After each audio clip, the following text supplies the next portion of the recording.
భారత communist party ప్రధాన కార్యదర్శి మాజీ రాజ్యసభ సభ్యులు కామ్రేడ్ సీతారాం ఏచూరి వర్ధంతి సందర్భంగా ఆయనకు నివాళులర్పించబడ్డాయి.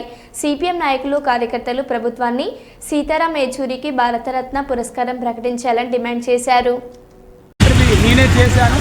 ఆయన ఒక రాజ్యసభ సభ్యుడిగా 2 సార్లు చేసిన, ఒక భారత కమ్యూనిస్ట్ పార్టీ, మార్క్సిస్ట్ పార్టీ నాయకుడిగా ఉన్న, ముఖ్యంగా ఒక అంతర్జాతీయ స్థాయి నాయకుడిగా ఉన్నా కూడా కనీసం ఎక్కడ కూడా వారిలో నేను ఇంత పెద్ద నాయకుడిని, ఒక సాధారణ జర్నలిస్ట్కి ఇంటర్వ్యూ ఇవ్వాలని చెప్పేసి అనకుండా ఆయన రూమ్లో కూర్చోబెట్టుకొని చక్కగా మాట్లాడి మనకి ఇంటర్వ్యూ ఇచ్చినటువంటి మహానుభావుడు, త్యాగశీలి సీతారాం ఏచూరి గారి గురించి ఎంత చెప్పినా కూడా తక్కువే.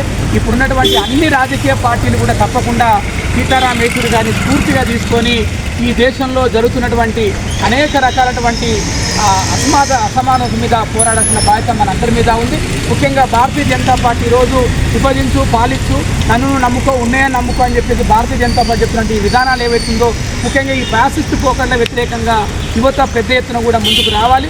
ఈరోజు నేపాల్లో పరిస్థితులు గతంలో చక్కదిద్దిన వాళ్ళలో అగ్రగణ్యులు సీతారాం ఏచూరి గారు. అటువంటి మహానాయకుడు ఈరోజు మన మధ్యలో లేకపోవడం మనందరికీ కూడా బాధాకరం. ఏదేమైనప్పుడు కూడా మరణం మనందరి జీవితంలో సహజం కాబట్టి సీతారాం ఏచూరి గారు చూసిన త్రోవలో మనందరం కూడా ప్రయాణించి భారతదేశాన్ని, భారతదేశ ప్రజాస్వామ్యాన్ని కాపాడుకోవాల్సిన బాధ్యత ఈ దేశంలో ఉన్నటువంటి దేశభక్తులందరి మీద ఉంది.